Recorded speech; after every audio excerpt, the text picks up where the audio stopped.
कमल भाइसमा आइरहेको छ हामी दादा कमल नमस्ते टोटोलाको फुलहरू लगाएर घिउमा टोटोलाको फुल लगाएर यहाँ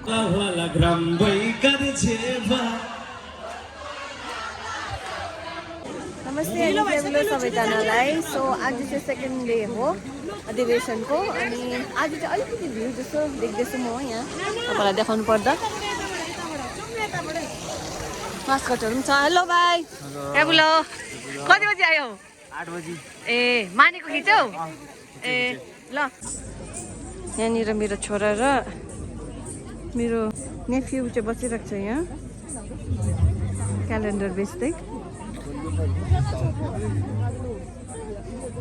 यहाँनिर थुप्रो स्टलहरू छ देखिरहनु भएको छ तपाईँले यहाँनिर चाहिँ यो चाहिँ म्युजियम हो म्युजियममा चाहिँ सबै तामाङहरूको चिजबिजहरू घरमा चलाउने सामानहरू राखिएको छ म तपाईँलाई अहिले देखाउँछु है अन्त अहिले चाहिँ म तपाईँहरूलाई स्टलहरू देखाउँछु यहाँ आनीहरूले के राख्नु भएको छ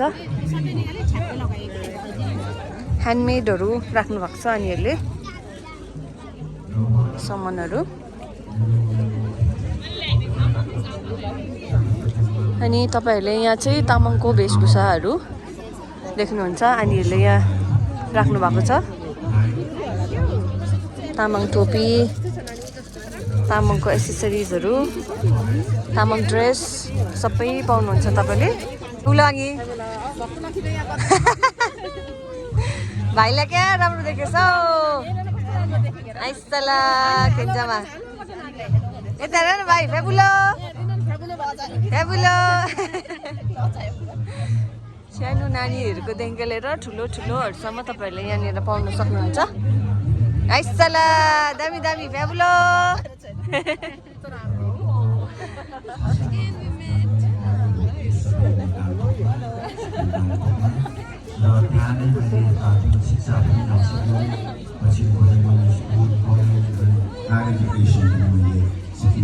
यहाँ चाहिँ भाइहरूले क्यान्डल राखेको छ यहाँ चाहिँ तपाईँहरूले मालाहरू देख्न सक्नुहुन्छ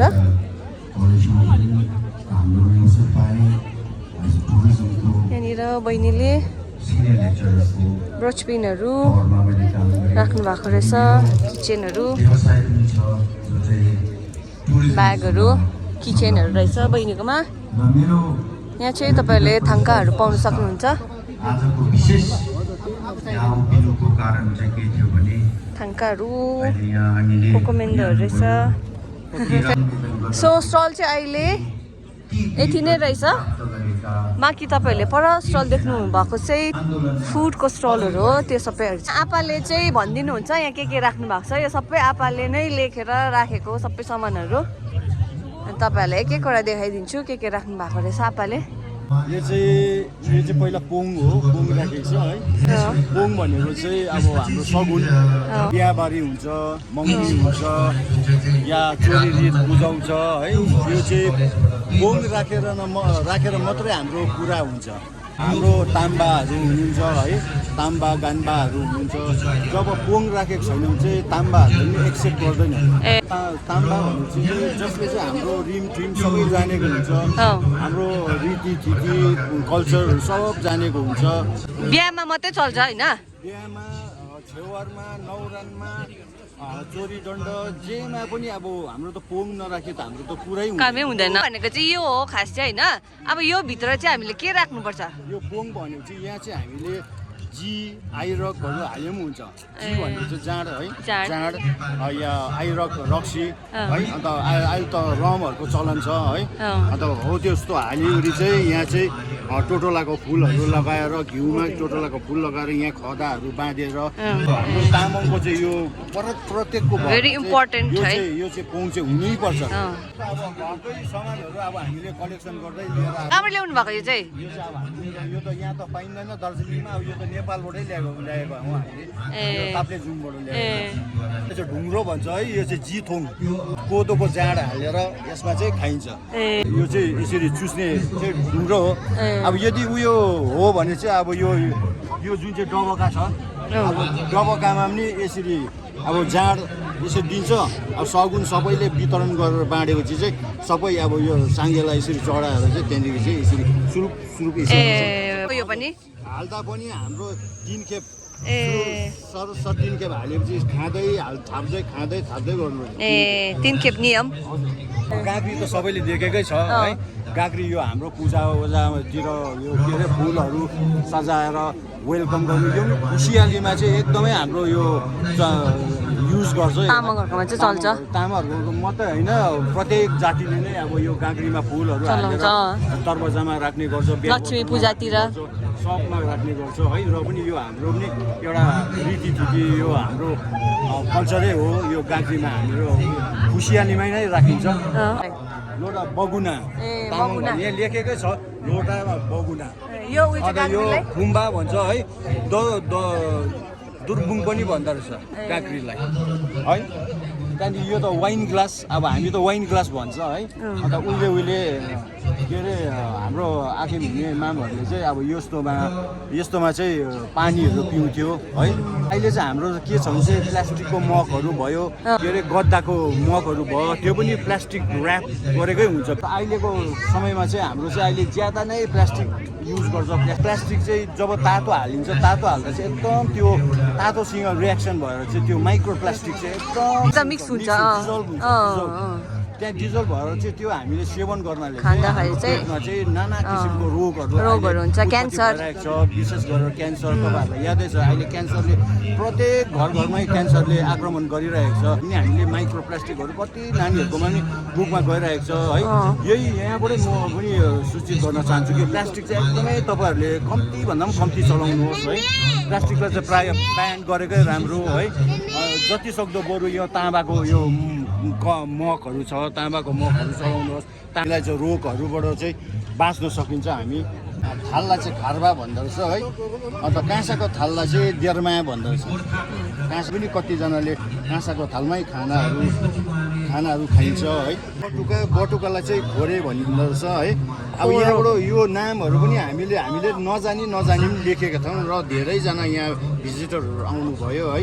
उहाँहरूले हाम्रो यो लेखेकोहरूलाई पनि धेरै संशोधन गर्नुभयो र हामीले पनि निकै ज्ञान पायौँ। यो भाँडालाई के भन्दो रहेछ, कसो भन्दो रहेछ भनेर। तसलालाई जाङ्गा भन्दो रहेछ है। यो तसला पनि प्रत्येकको घरमा, हाम्रो तामाङको घरमा हुनु नै पर्ने हो र हुन्छ पनि। यो हाम्रो मर्दा पर्दाखेरि चाहिँ यो जुन चाहिँ हाम्रो डेड बडीको मुनिपट्टि यहाँ के अरे दुधहरू हालेर र फुलहरू हालेर यो उसमा गोजा हो। खुकुरीलाई चाहिँ अब हाम्रो यो तामाङ भाषामा चाहिँ गोजा भनिन्छ। चाहिँ धुपौरो चाहिँ के भन्दो रहेछ? धुपौरोलाई चाहिँ कोइमा ताङ भन्छ हो। कोकोमेन्डो यो चाहिँ कोकोमेन्डो हो। हुन्छ कोकोमेन्डोमा एउटा मेन चिजै हो हाम्रो। अर्को छिमी। अन्त यो चाहिँ दियो बत्ती हो, छिमे। यसलाई चाहिँ हाम्रो भाषामा चाहिँ नाङसाल भन्दो रहेछ। नाङसाल ए नदेखेको हो। यो चाहिँ हाम्रो जब यो लामाहरू भयो है। कस्तो हेभी रहेछ जब यो हुन त यसको नाम चाहिँ हामीलाई याद छैन है। यो चाहिँ लामाहरूले जब हाम्रो मरौहरू हुन्छ त्यति बेला चाहिँ यो जब के अरे मर्ने मान्छेको जब अन्तिम होम गरिन्छ। होम गर्दाखेरि चाहिँ यसमा चाहिँ त्यो लामाहरूले फुकेको त्यो के अरे त्यो तिलजौहरू के त्योहरू मिक्स गरेको हुन्छ। त्यो चाहिँ अब तामाङको चाहिँ ज्वाइँले त्यो होममा यो त्यो गरेर चढाउँछ भने यही हो सामान चाहिँ। यस्तो बबल भाइसमा आइरहेको छ हामी। दादाकोमा नमस्ते।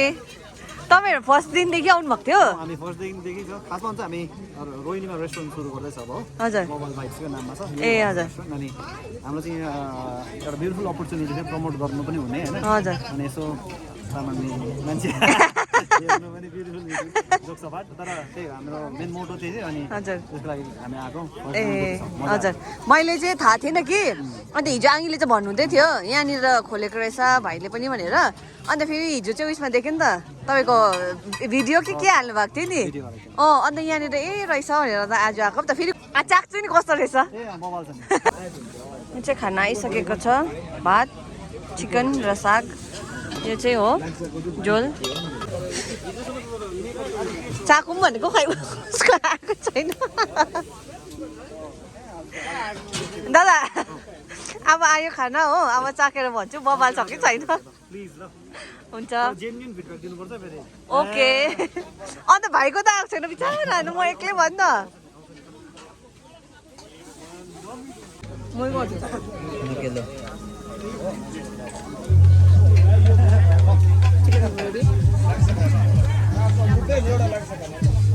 चिकन चाहिँ मिठो रहेछ भाइ चिकन मिठो छ दामी चिकन चाहिँ एकदम मिठो रहेछ ग्रेभी मिठो रहेछ साग ट्राई गर्छु सागसँग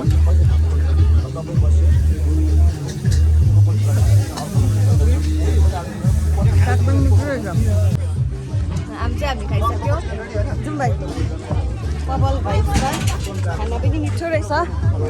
खाना पनि मिठो रहेछ बबल भाइब्सको एकदम दामी अन्त रेस्टुरेन्ट चाहिँ कहाँनिर भन्नुभयो रेस्टुरेन्ट रोहिनीमा चाहिँ हामी भिजिट हजुर भिजिट गर्ने छ भाइ र म है एकदम मिठो लाग्यो सेम एक्सपेक्ट गर्छ सेम हुन्छ होला भनेर कि अझै मिठो हुन्छ त्यहाँ मिठो हुन्छ किन भन्दाखेरि अब यहाँ त रस हुन्छ नि त हजुर ए स्पेस पनि राम्रो हुन्छ हजुर यहाँ त हजुर जस्तो अवस्था छ त्यस्तै हिसाबले हुनुपर्छ तर जे भए पनि यहाँको पनि अरेन्जमेन्टहरू एकदम मन पऱ्यो मलाई चाहिँ स्पेसली पानीहरू राम्रो प्रोभाइड गरिदिनु भयो क्या हजुर थ्याङ्क्स टु अर्गनाइजिङ टिम है all India Tamang Buddhist association उहाँको अर्गनाइज हजुर हुन्छ thank you so much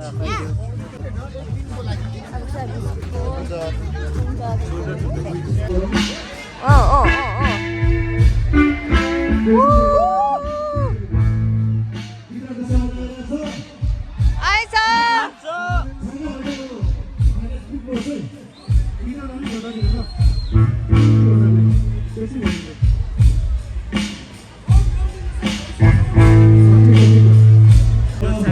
Virat Sengden 1974 AD-को भोकलिस्ट परफर्म गर्नु आँट्नु भएको छ अब गिटार बजाइदियो भाइ भिरत सेङदेनको प्रोग्राम हेरेको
थ्याङ्क यू सो मच हाम्रो तामाङ सन्तानको निम्ति अमेरिकादेखि यहाँ लेबुङ स्टेडियमसम्म आइदिनु भएकोमा हामी तपाईँलाई धन्यवादसँगै कृतज्ञता प्रकट गर्दै लासो फ्याउलो भन्न चाहन्छौँ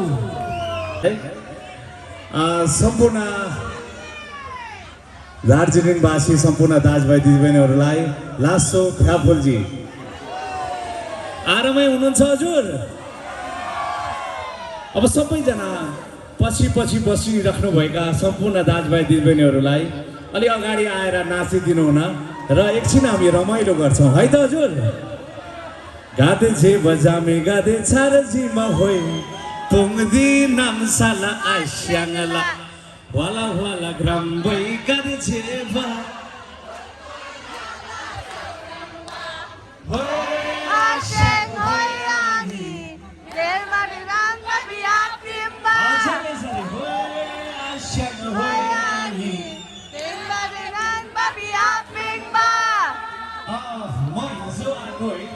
यो स्टेजमा जाने दिनमा के आतिमा भनेकी चाहिँ धेरै साथीहरूले गाइसक्नुभयो।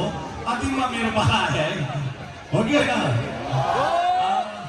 हाम्रो यो अधिवेशनका सम्पूर्ण आयोजक टिमलाई धेरै धेरै धन्यवाद दिन चाहन्छु। मैले सम्मान गर्नुपर्ने, मैले बुझ्नुपर्ने सम्पूर्ण दाजुभाइ दिदीबहिनीहरूलाई हार्दिक सम्मान व्यक्त गर्न चाहन्छु र विशेष गरी मलाई यहाँसम्म आउनका लागि निमन्त्रणा दिनुहुने हाम्रो यस कार्यक्रमका संयोजक शिशिर मोक्तानज्यूलाई म हार्दिक अनुरोध गर्न चाहन्छु र धेरै धेरै धन्यवाद पनि दिन चाहन्छु। उहाँको लागि जोरदार ताली प्लिज। साथै हाम्रो आदरणीय दाई गङ्गा तामाङज्यूलाई पनि धेरै धेरै धन्यवाद दिन चाहन्छु। उहाँको लागि पनि जोरदार ताली है।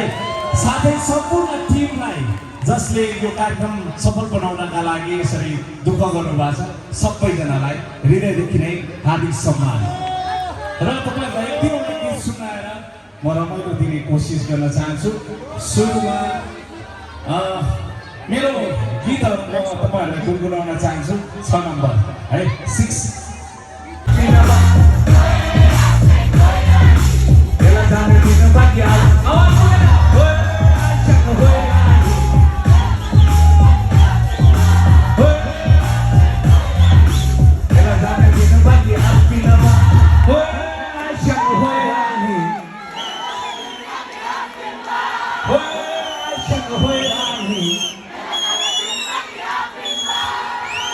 Thank you.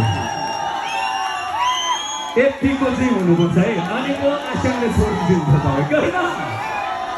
रमाइलो भयो कि भएन?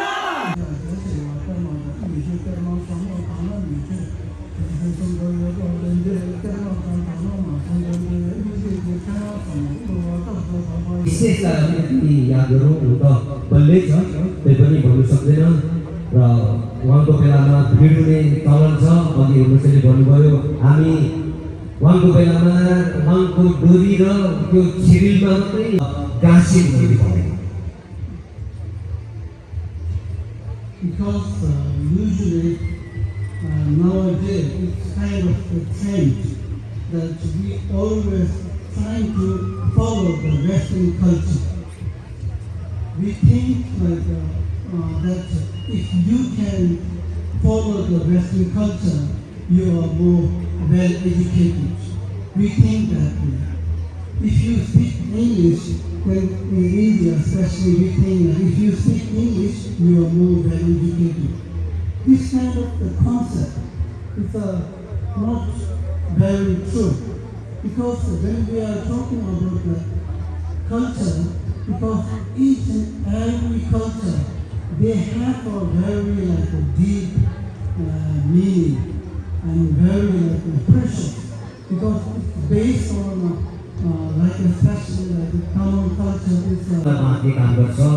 आज म यस प्रकारको तामाङ यो समुदायको कार्यक्रममा आउँदाखेरि एकदमै खुसी भएँ, किनभने यहाँनिर प्राय ठाउँमा म देख्छु आइडेन्टिटी क्राइसिस, संस्कृतिको आइडेन्टिटी क्राइसिस, संस्कृति विशेष गरी वेस्टर्न कल्चरलाई अहिले एकदमै हामीले प्राथमिकता दिन्छौँ। हामी के सोच्छौँ भने हामी हिमाली भिक्का मानिसहरूले पाश्चात्य कल्चर हामीले फलो गऱ्यौँ भने, हामी अङ्ग्रेजी बोल्नु जान्यौँ भने, अङ्ग्रेजी निकै बोल्नु सिक्यौँ भने हामी भयङ्कर फरवर्ड भएको छौँ। तर त्यो होइन, हामीले हाम्रो संस्कृतिलाई जे जति हामी जन्म लिएर गएको संस्कृति छ त्यो संस्कृतिलाई हामीले अगाड्यौँ भने, जन्मजातबाट पाएको संस्कृतिलाई लियो भने हामी हाम्रो संस्कार संस्कृति पनि जोगिएर जान्छ, साथै आफ्नो धर्मपट्टि पनि झुकाउँदै जान्छ।